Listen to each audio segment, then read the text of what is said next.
es un placer, como siempre para mí, presentar al invitado del día de hoy. Más allá de porque es un amigo, sino porque es de esas personas con las cuales, aunque sea una conversación de 5 minutos, uno termina aprendiendo algo.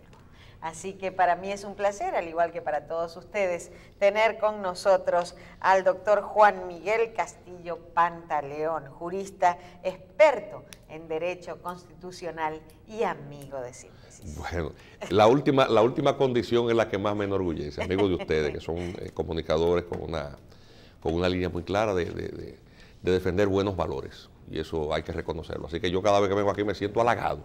Qué bueno, qué bueno. Felicidades por estar en una terna importantísima. Sí, para mi sorpresa quedé ahí preseleccionado. Y bueno, nada, estamos en la tómbola. Claro. Bueno. Doctor, para nosotros, más que la familiaridad que nos une, es un honor tenerte por acá porque eres uno de los jóvenes, podemos decir jóvenes todavía, ¿verdad? Gracias. Porque, aunque las canas te llegaron antes de tiempo y el biguén no te tocó, pero todavía estás entre una camada de personas que tenemos futuro, Sí. que podemos pelear por nuestro país. Claro. Y pues nos alegra que hayas venido a este programa porque la República Dominicana está pasando por una situación muy difícil. No solamente política o económica o de tribunales o de falta de identificación de lo que yo soy. Pero yo personalmente siento que los dominicanos han perdido el patriotismo de decir yo soy dominicano. Y eso quizás porque nos los han quitado de la escuela, ya no nos dan moral y cívica en la escuela, ya no nos ponen, tú preguntas en la calle, descríbeme qué tiene el escudo dominicano escrito y nadie sabe, quién escribió el himno nacional y nadie sabe, quién hizo la bandera y nadie sabe. O sea, se ha perdido eso y lógicamente eso es un peligro desde mi punto de vista porque cualquier influencia extranjera pues puede dominar ese pensamiento de personas que no les importa. Y de ahí es que viene el pensamiento del dominicano que nada es nada. Y es algo totalmente equivocado. Y en el día de hoy sabemos, salió en los periódicos de hoy, que tenemos más de 2 millones de dominicanos ya residiendo legalmente en los Estados Unidos. Pero también tenemos 2 millones de haitianos residiendo en la República Dominicana con una diferencia. Nosotros estamos legales allá, pagamos impuestos, pagamos escuela, pagamos salud, pagamos todo. Los haitianos no pagan nada aquí. ¿Cómo usted enfoca esa parte? Mira, tengo que decirte dos cosas. En primer lugar, el tema de la identidad cultural, que es lo primero, es una madeja, porque es una complejidad de elementos que la conforman, en la que obviamente el tema de la conciencia de la identidad, es lo que le llaman el ethos, que puede o no tener rasgos que sean claramente identificables, por ejemplo, definir la dominicanidad tiene tales o cuales características. En el caso de los dominicanos, dentro del contexto del Concierto de Naciones, tiene la peculiaridad de que es una identidad de la que el dominicano está claro, pero no puede explicarla. Es bueno, decir, a un punto el dominicano de que incluso en la un forma de aeropuerto, ser dominicano de Mangú Power. Sí, Sí. pero atención, fíjate qué particular. El dominicano está por ejemplo, en un parque, en cualquier rincón del mundo, y ve a lo lejos a otro dominicano y se identifica, hasta por la manera de pararse. Y tú le dices, bueno, pero ¿cómo tú te diste cuenta que yo soy dominicano? Por la Y él mismo voceadera. él no sabe explicarlo cómo, pero es una especie como de sobreentendido.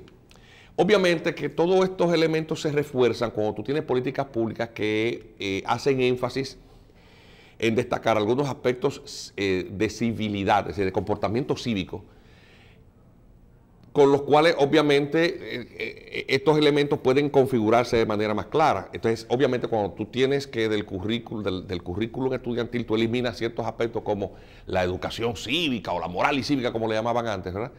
Pues obviamente tú tiendes a ir debilitando eso. Luego está el tema de las influencias foráneas. La migración también produce ese influjo de culturas extranjeras, los medios de comunicación, la dinámica social del desarrollo contemporáneo con tantas facilidades de transporte y eso hace que las culturas puedan ser permeadas por influencia. Obviamente, las mareas que influyen culturalmente en un país pueden ser o no más firmes en cuanto a la penetración, dependiendo de la política pública y de la cultura nacional. Por ejemplo, los pueblos musulmanes es difícil la penetración cultural porque hay un tema religioso de por medio que hace que lo que no es cónsono con estos valores musulmanes difícilmente logre ser asimilado. Por eso el musulmán cuando va cambia la sociedad de destino, pero Occidente no logra penetrar tanto. Y en los países en donde lo ha hecho han terminado produciéndose dificultades de roces interiores. O sea, el caso de Siria, el caso de muchos países en donde hay minorías cristianas, habitantes, tú te das cuenta de que hay una situación ahí. República Dominicana, al tener una comunidad dominicana significativa, principalmente en algunas ciudades del este de los Estados Unidos, en el caso, por ejemplo, la provincia más grande que tiene fuera del país es Nueva York. Tú te vas, por ejemplo, a la ciudad de Montreal, en Canadá, y la comunidad de mocanos y descendientes de mocanos que hay en Montreal es grandísima.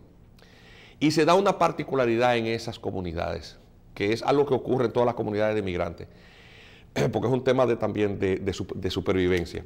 Esas comunidades, aunque esos dominicanos dominicanos de la diáspora, que son en este caso, por ejemplo, canadienses de primera generación, hablan poco español, el poco que hablan es con el acento de sus padres. Lo sé porque una vez tuve que ir a dar unas conferencias a unos jóvenes allá en un programa que había con las legaciones consulares para tratar de mantener reforzar el vínculo de estos jóvenes dominicanos con República Dominicana, porque son fuentes de remesa, etcétera. Eso estaba muy bien como política pública. Estos chicos, la música que hacían era el perico ripiado en las fiestecitas familiares. Y hablaban fundamentalmente francés e inglés. Y el poco español con unas is, Moca, Juan López. Sí, o sea, lo que te quiero decir es que ese tipo de cosas acontece.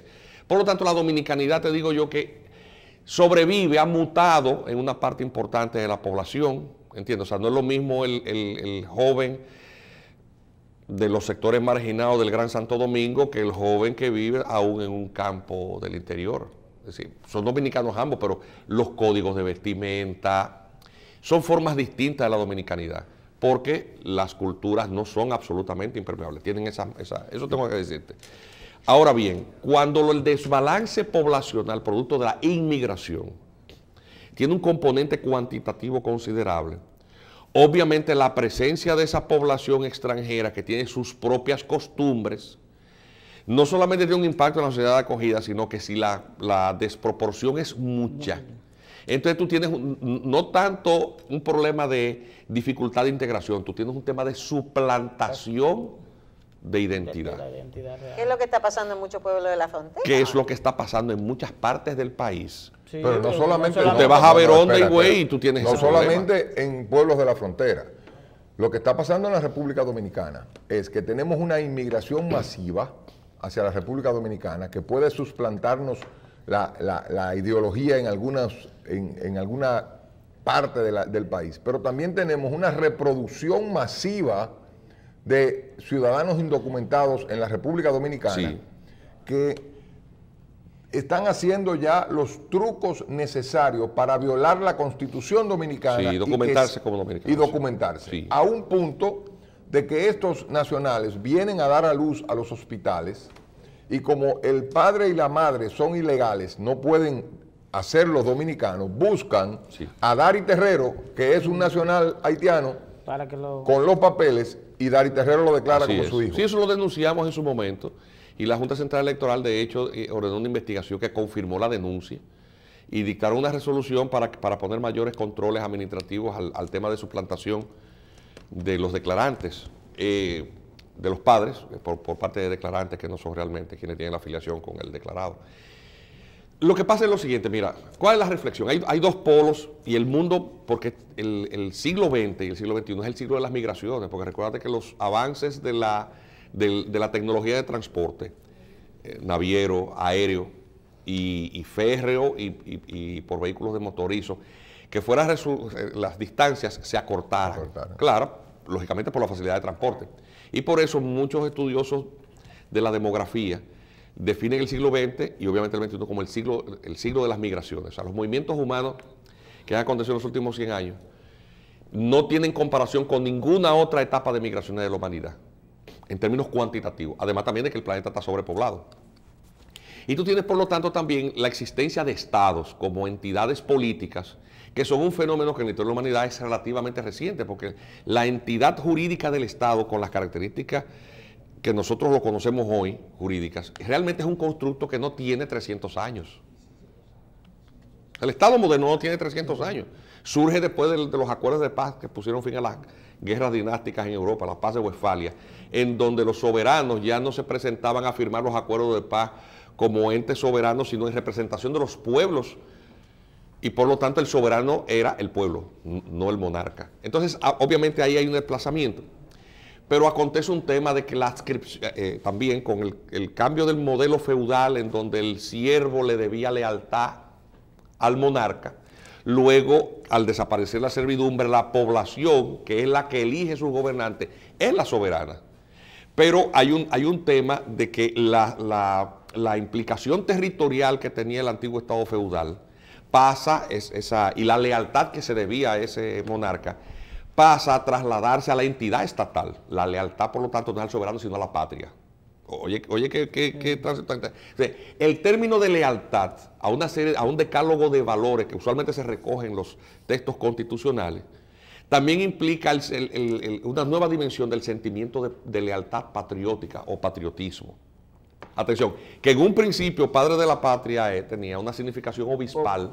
Atención, el concepto pater patria se refería al obispo. Y la diócesis se le llamaba anteriormente patria. Entonces, y fíjate que todo esto pasa también a trasladar al concepto de patria la sacralización. Es decir, la patria se siente como algo sagrado. Entonces, ¿qué ocurre?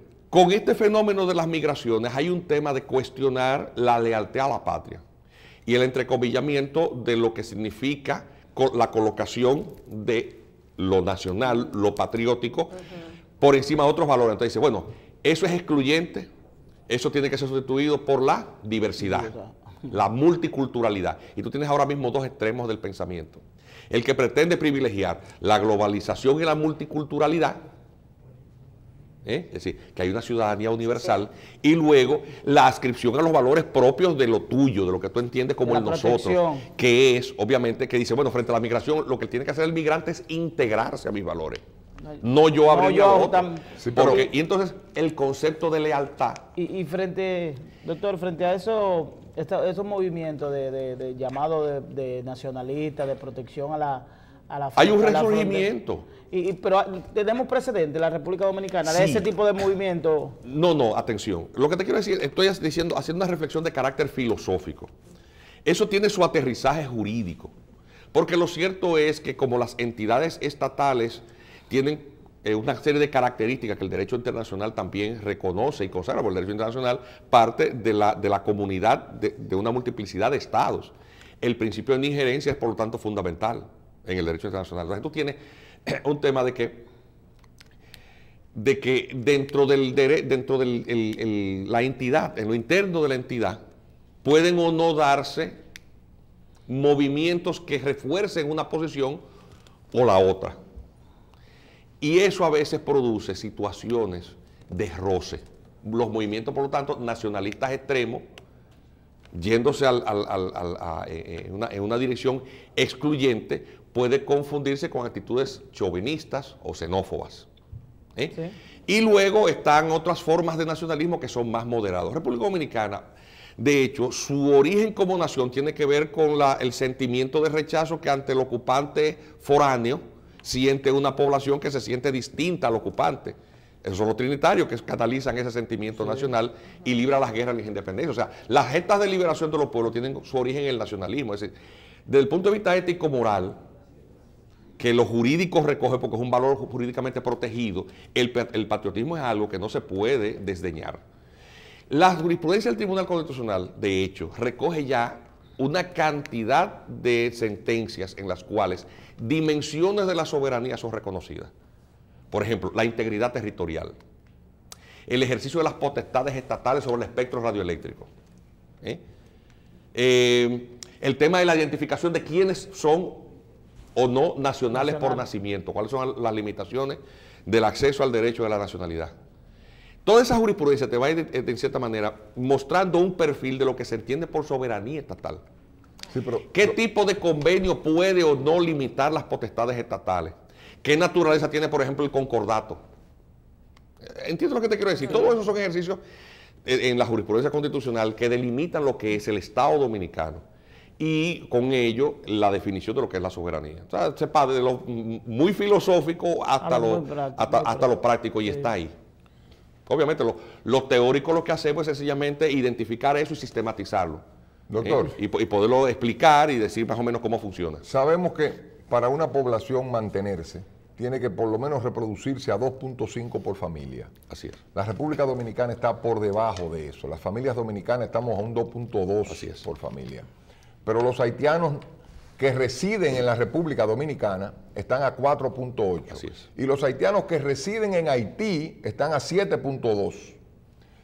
Esto nos va a llevar a nosotros, usted habla de integración, pero cuando ese ataque masivo de una población, porque tenemos que, obligatoriamente el dominicano tiene que hablar, cuando habla de inmigrantes ilegal, de los haitianos, porque es quien nos está afectando a nosotros. Entonces, ese ataque frontal que estamos teniendo de los haitianos reproduciéndose aquí y nacionalizándose aquí, pero que tenemos, usted habló ahorita de Montreal, el dominicano que migra trata de adaptarse a la cultura y a la sociedad donde vive. Aprender el idioma. Aprender el idioma, trabajar, respetar las leyes, las mismas religiones quizás tenemos, pero estas personas vienen a nuestro país, no se quieren regularizar, no quieren aportarle al fisco, no quieren aportarle al Estado, no quieren estudiar, no tienen la misma religión que nosotros, no tienen el mismo pensamiento que nosotros, no tienen la misma cultura que nosotros.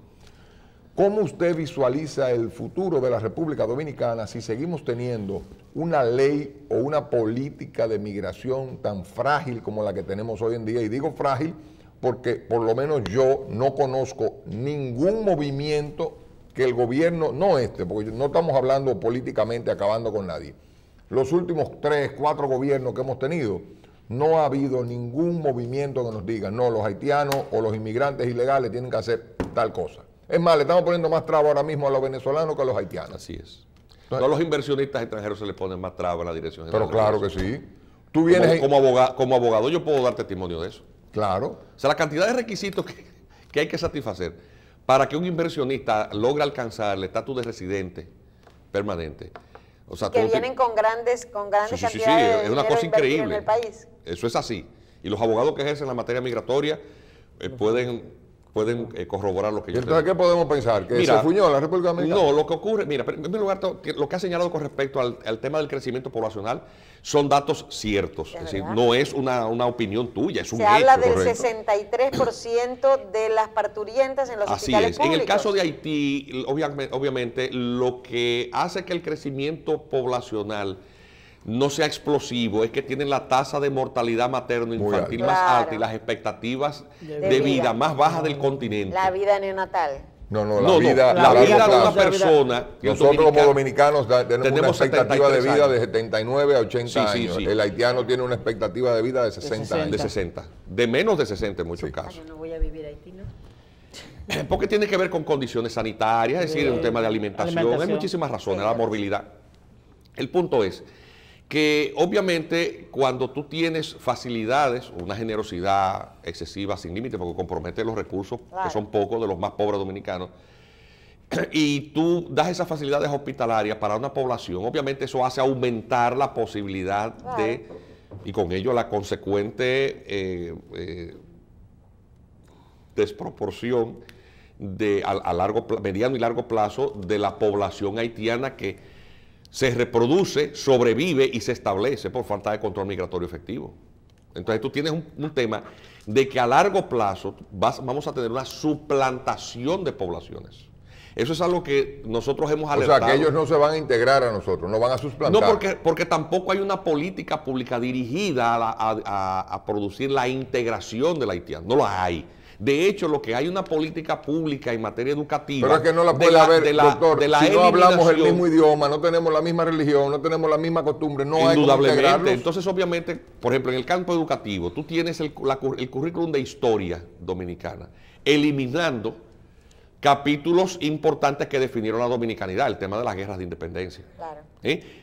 Tú tienes en libros escolares que son del sistema de educación pública, poniendo a los niños a colorear la bandera de un país que no es República Dominicana en el nivel primario. Eso es una cosa que no tiene, eso es descabellado. ¿Qué ocurre en los países en donde esa visión equivocada ha sido implementada? Lo que ocurre en muchos países europeos. Ahora mismo en Francia hay un gravísimo problema de fractura de la identidad. Hay áreas de París, los distritos que le llaman la pequeña corona, los distritos que rodean el centro de París, que tienen alcaldías distintas y eso, en donde la población es fundamentalmente musulmana. Eso produjo en el año 2004-2005, por ejemplo, cuando hubo revueltas, en donde no había reconocimiento de la legitimidad de la autoridad, en donde esos jóvenes musulmanes que son franceses de primera generación salieron a quemar París. Para ellos prenderle fuego a la Torre Eiffel no se pierde nada. Porque no hay nada propio. No hay identidad. No hay identificación con los valores propios de esa sociedad. Esos muchachos son franceses, pero no son franceses. No. Sus papeles dicen una cosa. Pero su color es diferente. Pero culturalmente se identifican con otros valores. Exacto. Hay un catedrático catalán que ya falleció hace unos años, Albert Calsamiglia, que escribió un libro, un ensayito extraordinario, se llama La lealtad. ¿Cuál es el valor jurídico, ético de la lealtad? La lealtad a la patria. Es que los estudios demuestran que cuando el ciudadano no siente lealtad a los valores que la normativa canaliza o representa, eso genera no solamente una falta de cumplimiento o de deber de cumplimiento de esa normativa, genera corrupción. ¿Qué pasa cuando el dominicano no entiende que el recurso público, por ejemplo, para que tú lo entiendas en otra dimensión, es algo que no es suyo, sino que es del pueblo, que es de la sociedad? Robárselo para él no es nada. Es más, todos debemos ir a robar porque eso no es de nadie. Eso es del gobierno.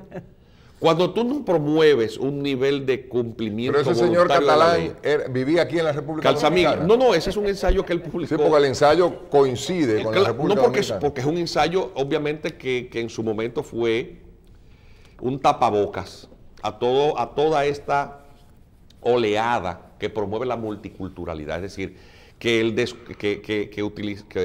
que la lealtad a la patria son antiguallas que deben ser colocadas en un museo porque el ciudadano debe ser universal. Pero nosotros vimos últimamente la ciudadanía de aeropuerto, por ejemplo. Los últimos años, las hordas y las filas y la gente caminando de extranjeros moviéndose de un país a otro, migrando de un país a otro, hasta que llegó un momento en este último año que empezaron como que a rechazar a los migrantes, a hacer cambios y se empezó a hablar de xenofobia, aparecieron focos xenofóbicos en muchos países, inclusive hay una dominicana, Lucrecia, si yo mal no recuerdo su nombre, que la mataron por xenofobia, por odio al extranjero. Yo soy la menos o la más indicada quizás para hablar de este tema, pero no somos nosotros solos los que rechazamos una migración. Lo que ocurre hay un movimiento internacional en cuanto a eso. Federico Hegel no se equivocó cuando planteó la propuesta de la dialéctica como forma de pensamiento, de análisis. A toda acción corresponde una reacción. Y obviamente cuando tú tienes grandes diferencias entre componentes culturales, entre el migrante y la sociedad de destino, obviamente las contradicciones van a ser mayores. Cuando tú tienes un desbalance por desproporción, las contradicciones son mayores. Si tú tienes desplazamientos de los puestos de trabajo problemas religiosos de por medio. Sí. Tú estás Económicos. metiendo en la coctelera. Criminalidad, seguridad. Claro, porque tú tienes un tema de marginalidad, pobreza, todo ese tipo de cosas. Y eso obviamente también, esas carencias, son el caldo de cultivo para que las propuestas, además también... Las reacciones. Sí. Mira, hay uno de los padres de la antropología, Fraser, en un libro que se llama El Arco Dorado, entre las creencias más primarias del ser humano está el miedo al otro. De hecho, en las sociedades más primitivas, en la época del salvajismo, en la época del pensamiento mágico, se entendía que el otro, es decir, el que no formaba parte de la tribu, era un enemigo natural porque era portador de los espíritus malignos. Es decir, eso es algo que está muy dentro del córtex cerebral del subconsciente del ser humano, el temor al otro. Pero lo cierto es que las diferencias culturales existen. Y obviamente los estados como entidades existen, son irreductibles, son unidades ya irreductibles, existen y punto. Y por lo tanto los conceptos de lealtad para que el Estado sobreviva como colectivo, también no se pueden dejar de lado en cuanto a políticas públicas. Sí, quienes diseñan las políticas públicas no tienen en cuenta todas esas variables. Tú creas las condiciones de los roces, el surgimiento de movimientos extremistas y fanáticos. Tú tienes un problema de que las políticas públicas en muchísimas áreas que dan servicio público no funcionan porque no alcanzan los presupuestos. Que eso es lo que pasa en la República Dominicana. O sea, la República Dominicana es un país pobre, que ha dado muchos tumbos en la búsqueda de construir un modelo que reduzca la desigualdad. Haití no ha alcanzado ni mínimamente, es tanto así que es un Estado fallido, que producto de esas falencias, como tenemos una frontera común, porque somos vecinos insulares, atrapados ambos pueblos en una isla pequeñita, tú sumas ambas poblaciones y da una densidad poblacional más alta que la de chinos en China, que producto de esas características socioculturales agotó sus posibilidades de desarrollo sostenible. No hay en el territorio haitiano ya posibilidad de agricultura sostenible, con sus recursos hídricos comprometidos. Entonces el término de espacio vital adquiere en la isla de Santo Domingo unas características muy reales, no es especulación, no es un ejercicio teórico. Es decir, el tema de control migratorio y una definición de política de mediano y largo plazo que tome en cuenta todo esto para que la República Dominicana sobreviva y no sea engullida por ese sumidero, porque eso es un sumidero. Es un tema para tratarlo no con demagogias, ni con propuestas populares, eso no tiene sentido, y mucho menos extremista. Es un tema de planificación, y la República Dominicana sola no puede. Cuando yo oigo gente que dice, tenemos que promover el progreso de Haití, Haití es un estado distinto, República Dominicana no ha podido con sus propios problemas, mucho menos con los problemas de otro país, que es un estado fallido. La propuesta en la que nosotros ideológicamente participamos es aquella que dice que la política interna y la exterior tiene que ir dirigida a promover que si de alguna forma de solidaridad es ejercida, que la es ejercida por los dominicanos, debe ser en Haití. O sea, Haití hay que ayudarla en Haití. En República Dominicana no podemos buscar la solución de los problemas de salud de los haitianos, ni de la educación, ni del rescate de la sostenibilidad medioambiental. En República Dominicana, nosotros lo que tenemos que fomentar es el muro y la construcción de empresas y la ayuda de aquel para lado. Trabajar de aquel lado. Y la ayuda de aquel lado. Tiene que ser así. Pero el muro va. Y el muro es una de las herramientas con las cuales tú refuerzas los controles fronterizos. Exacto. Cuando yo digo, dice, un muro no va a resolver el problema migratorio. No está claro. Igual que un candado no evita que te roban, pero lo pone difícil. Sí. Cuando yo digo, dice, Lo que no resuelve es abierto. mira, te voy a contar. Yo tenía una pariente, una persona muy querida, que ya no está con nosotros, que era una persona muy ingenua, y que cuando salía de su casa la dejaba abierta. Y yo le decía, pero ¿por qué usted hace eso? Ah, para que los ladrones crean que, como se ve abierta, que hay gente y no se meten. Obviamente terminó sin nada en su casa. Eso es verídico lo que estoy diciendo. Decir, no haya muros significa es una invitación con la falta de control territorio inhóspito para que cuantitativamente la migración sea más masiva, como lo es. Pero más aún porque la falta de un control efectivo significa el desvanecimiento del sentimiento de autoridad y de ejercicio de la potestad soberana del Estado del control territorial. Cuando tú ves hordas de extranjeros que imponen la ley del caos en toda esa zona, los atributos propios del Estado Dominicano desaparecieron. Y obviamente, simbólicamente, cuando tú tienes un componente militar, asumir una actitud que por exceso de prudencia más bien parece timorata o irresponsable, tú estás creando la condición en el subconsciente colectivo foráneo de que efectivamente ese territorio puede ser tomado sin mayor consecuencia. Ahora, hay una posibilidad de, es una apreciación muy mía, personal, como que hay voluntad de crear un conflicto. Ha habido gente que ha apostado a eso. En este último tiempo, mira, hay como voluntad de crear un conflicto e inclusive las quejas y las movilizaciones que hay hoy por hoy en la capital haitiana, que están destruyendo, que está todo parado. No me parece que esa gente, que esa cantidad de gente y que esa calidad de gente se preocupe tanto por un Petrocaribe, más que por un plato de comida. No sé si me hago entender. Sí. Mira, hay mucho de todo ahí, Marcelo. Jugar al rechazo natural que se produce en algunas sociedades hacia un componente foráneo puede ser explotado por fuerzas oscuras. De hecho, la Primera Guerra Mundial, ¿cómo se desata? En Serbia.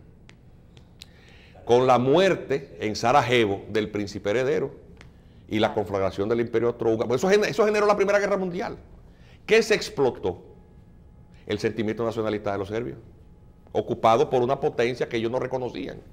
Y todavía está en discusión de si quienes disparan contra el príncipe heredero realmente no fueron más que instrumentos de estos prusianos que estaban interesados en la creación de la condición del conflicto. Aquí hay gente que ha vivido siempre del conflicto. Si tú recibes dinero de un programa para la reducción de los casos de apatridia o de racismo, ¿tú quieres que el problema se resuelva o que se agrave? Claro. Porque bueno, cuando se agrava tú vuelves de nuevo y sometes un presupuesto para el año que viene. Aquí hay gente que no quiere que se resuelvan los problemas. Porque si el problema se aminorase, la razón de ser o de existencia de esos organismos y de esos financiamientos desaparece. Esa es la realidad. O sea, hay gente que vive de eso. Eso obviamente sin negar que la realidad conflictiva está ahí y que se puede potenciar por torpeza. Luego también está el tema de la moneda de cambio. Más de un liderazgo político desde hace más de 100 y tantos años negocia la soberanía a cambio de condiciones de continuidad. Ulises Heró, Báez, en su momento, negociaron la soberanía, Santana, en la búsqueda de la continuidad de su propio privilegio. O sea, el liderazgo político en momentos históricos lo hace. Entonces, yo me echo encima el problema de Haití, acomódame en mi continuidad. Ha sido una moneda de cambio con la cual aquí más de un político ha negociado. O sea, que podemos pensar que el gobierno dominicano está acomodando su continuidad, haciéndose es que eso el de la vista gorda. Mira, en el año 1994, es un capítulo poco estudiado por los historiadores dominicanos. En el año 1994 había una realidad política aquí, había elecciones. Pero desde 2 años antes había una situación insular que provocaba un movimiento migratorio que llegaba a la Florida, que fue el derrocamiento de los Duvalier en el 86, un gobierno militar que propiciado por la CIA y el Departamento de Estado derrocó esa dictadura y que pretendía colocar hombres afines al régimen y a hombres de negocios afines al régimen norteamericano gobernando ese país. Además que la dictadura de Duvalier era un anacronismo. Cuando se organizaron las primeras elecciones, ¿no se recuerdan que ese profesor, ese catedrático universitario que ganó poco después fue derrocado por quienes derrocan a los Duvalier y entra en una etapa de inestabilidad política, que luego es depuesto por otro, que Prospera Abril, por otro golpe militar que organiza las elecciones? ¿Y quién gana las elecciones? Un candidato de izquierda que había sido sacerdote. Es decir, quien gana las elecciones no es quien Washington quiere.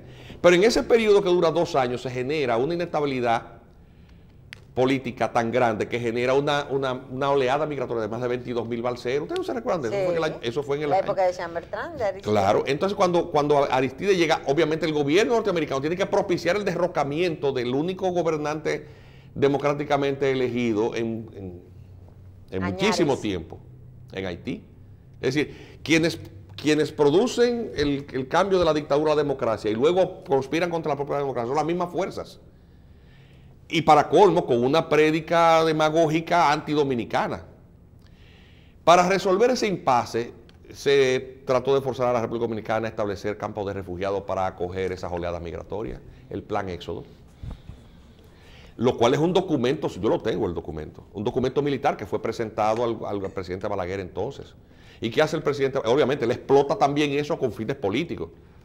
Porque el liderazgo político adverso sí consiente en eso como una de las vías de apertura al acceso al Palacio Nacional.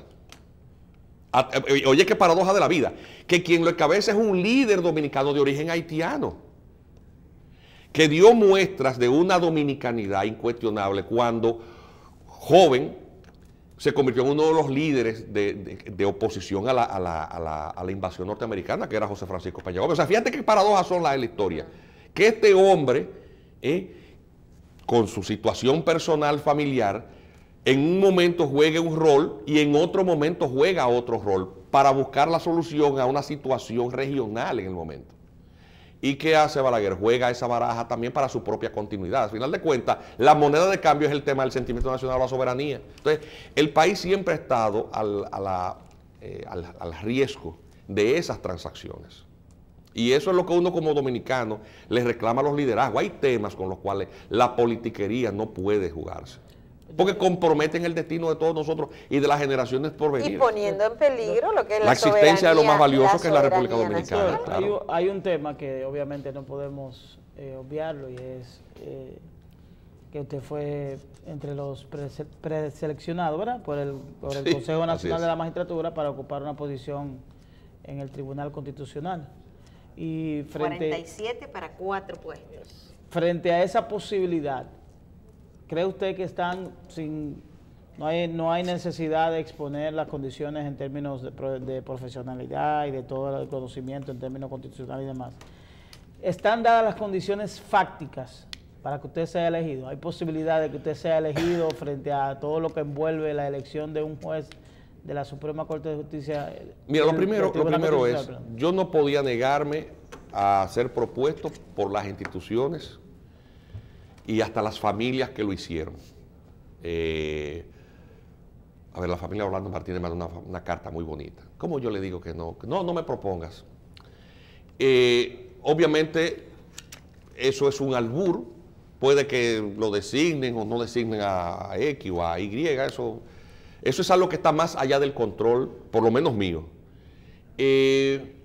Lo cierto es que si acontece, cosa con la que tampoco estoy apostando a eso, quienes me conocen saben que lo que estoy diciendo no lo digo de manera hipócrita, porque hay gente que tiene su trompo embollado.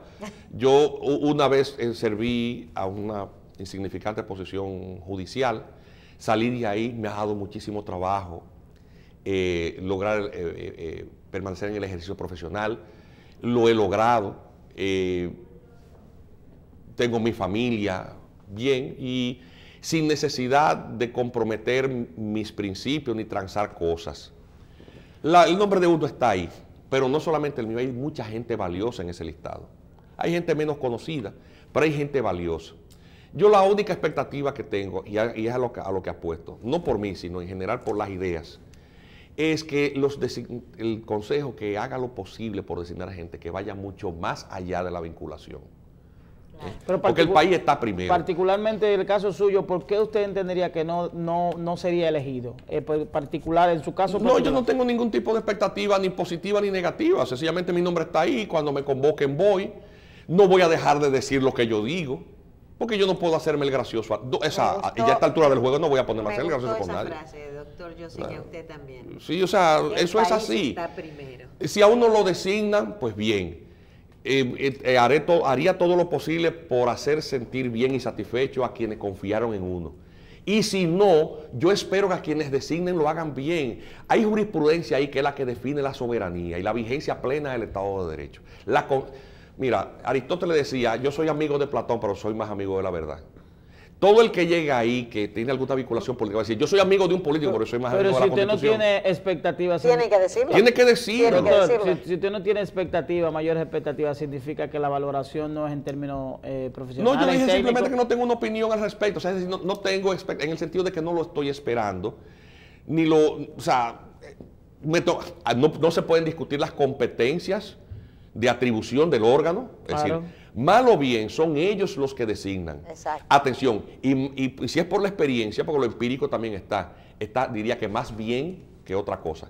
El Tribunal Constitucional Dominicano, si yo fuera a ponerle una nota, le pongo A. ¿Y quiénes nombraron los 13 jueces? ¿El tribunal actual? Actual. Hay jurisprudencia con la que yo tendría serio cuestionamiento de tipo jurídico. Por ejemplo, hay una sobre las 30. Aquí, ¿quiénes son los beneficiarios de las 30? Eso es un disparate jurídico, además que contiene hierros en las motivaciones horribles, desde el punto de vista técnico-jurídico. Pero asimismo está la luz que irradia toda esa jurisprudencia que ha fortalecido la vigencia del Estado de Derecho en la República Dominicana, que es uno de los tribunales que más ha trabajado. Y esa gente fue designada por políticos. Es decir, nosotros no debemos nunca satanizar. No, que los políticos no. ¿Y quiénes los van a nombrar? Además, dejémonos de cosas. El político es quien hace el trabajo a través de la organización por el sistema partidario. Y por ellos hay que votar, porque, a ver, ¿a quién no van a ir a buscar a su casa para que gobierne? Además, lo que ellos hacen, yo no lo hago. ¿Usted cree que ese tribunal se va a elegir con las personas calificadas como debería ser? Porque, por ejemplo, si es por calificación, depende de la calificación tú tienes que ser que tú el buscas, primero de los cuatro. Si es político o profesional. No lo sabemos. Profesional, porque no pero debe las ser personas política, que lleguen ahí. debe ser profesional. Bueno, pues, es lo que yo acabo de decir. Por ejemplo, si no es partiendo de una calificación profesional y el doctor dice que no tiene expectativa, entonces la calificación... No, yo no dije que no tengo expectativas. No pongas palabras en mi boca. No tiene mayores extiendas. expectativas. Pero es que él tiene que tener todas las expectativas del mundo, porque si es desde el punto de vista profesional, él debe ser el número uno de los cuatro. Es lo que yo entiendo. Si es desde el punto de vista del ambonismo, él no va a estar ni en el número 37. Yo tengo muchos defectos, pero el de la vanidad no está entre ellos. Desde ese punto de vista, excluir gente porque sea, por ejemplo, doctor. ¿Cuántos doctores hay? Hay 2. En los 47 hay 2. Cristina Aguiar y yo. No me parece haber visto que haya más. Y eso significa que los demás no tengan tanta o más capacidad que yo. Hay gente ahí que tiene una capacidad enorme y no tiene ni siquiera una maestría. Lo que te quiero, claro, entonces es decir, yo voy a menospreciar la capacidad de gente que aunque... Que la capacidad no lo da... Simplemente porque no tiene un título de X o Y. No, eso sería una mezquindad y un ejercicio de vanidad imperdonable que yo no me voy a permitir. Es decir, lo que uno entiende es que las personas que sean designadas, hombres y mujeres, porque hay que designar mujeres también, sean gente que cuando llega a la posición vaya a servir al país. No descalifiquemos a nadie porque tenga tal o cual afinidad. Porque ahí se deja de ser juez recomendado por fulano para ser juez de la República. Juez de naturaleza, atención, en un órgano jurisdiccional que es un órgano control, es decir, que tiene que confrontar y limitar el poder. ¿Hay cuota para mujeres en ese grupo? Pues debe, no, en la ley no lo establece. Entonces no debe, tiene que ser por capacidad que se elija. Así es. Yo no estoy de acuerdo de una cuestión de tiene que equidad haber de una género, cuota deben porque ser tú eres mujer, designados, te tengo que dar un nombrar cuota. cuatro hombres. Yo no estaría de acuerdo con Entonces, eso. porque si debe de haber cuota para personas capacitadas como tú. O sea, que sepan que vamos a trabajar en esto, pero no, yo no y soy yo te diría, es un tema de hoja de vida. Usted puede tener un currículum muy grande y haberse comprometido con causas que son contrarias al interés de la nación. No quiero tampoco referirme a nadie. Sí, pero sabemos se lo que estamos entiende, se diciendo. entiende. O sea, en el ejercicio profesional, Su currículum es muy bueno, pero su currículum muy bueno, pero al servicio no de las mejores causas. ¿Entiendes? O sea, también hay, porque esto es una sociedad, hay temas de tipo constitucional, con los cuales hay que jugar un rol ahí. Pero tenemos la ventaja que en República Dominicana todos sabemos con quién estamos comprometidos. Si queremos hacer un tribunal como debe de hacerse, aquí no hay que ni siquiera hacer 2 llamadas de teléfono. Todo el mundo se conoce aquí. Así es. Y agréguele eso que el país le dejen eso así. Bueno, pero contra eso yo creo que la mayoría de los dominicanos de buena voluntad ponemos, siempre protestamos y no nos sentimos cómodos. Yo quiero, doctor, antes de irnos, que usted me dé su opinión de este titular. No tengo Dice, leche puesto, Junta Central Electoral limitará el número de precandidatos que irán a primarias simultáneas. Sí. Mira, la interpretación de los alcances constitucionales de cualquier decisión que pueda ser atacada por la vía prevista, que es la acción de declaratoria de inconstitucionalidad por la vía difusa, por la vía directa, tiene dos vías por las cuales transitar. La llamada originalista o aquella que es un poco más liberal para extender una interpretación generosa de la letra de la ley. Personalmente yo me inclino hacia las líneas originalistas. Entiendo yo que lo que nos da seguridad jurídica es ceñirnos a la letra de la ley. A lo que establece. La ley establece una cosa, hay que ceñirse a ella. Si la ley está equivocada, los mecanismos institucionales para la modificación de ella, vamos a la feria allá abajo, igual que la Constitución. Sí. No basta con que se interprete que una norma es contra la Constitución, y la jurisprudencia del tribunal así lo establece. Esa confrontación tiene que ser clara y directa, porque, y es un adagio jurídico, en lo claro no cabe interpretación. Si la letra de la ley dispone una cosa o la letra de la Constitución dispone una cosa, no hay que buscarle 5 patas al gato. No. En la medida en que usted la discrecionalidad de interpretación la introduce y pretende hacer apología de ello, usted introduce la subjetividad. La subjetividad y esa discrecionalidad es lo más contrario que hay a la seguridad jurídica. Es peligroso. Porque entonces tú colocas ahí a una persona que quiere interpretar en la dirección que convenga a determinado sector. Y eso termina degradando las instituciones. Y ese tribunal constitucional hay que preservarlo por encima de las rebatiñas, por el control de los espacios de poder. Y el liderazgo político debe entender eso, porque salvaguardando esa institucionalidad es que precisamente los sectores políticos que son los que en esas reglas de juego llegan a alcanzar el poder, tienen posibilidades. Las dictaduras precisamente surgen cuando el Estado de Derecho no funciona y termina negando los valores fundamentales sobre los cuales se construye el Estado de Derecho. Terreno cedido, terreno Y perdido. que en su fase más crítica significa desconocer las libertades básicas de los ciudadanos. Claro.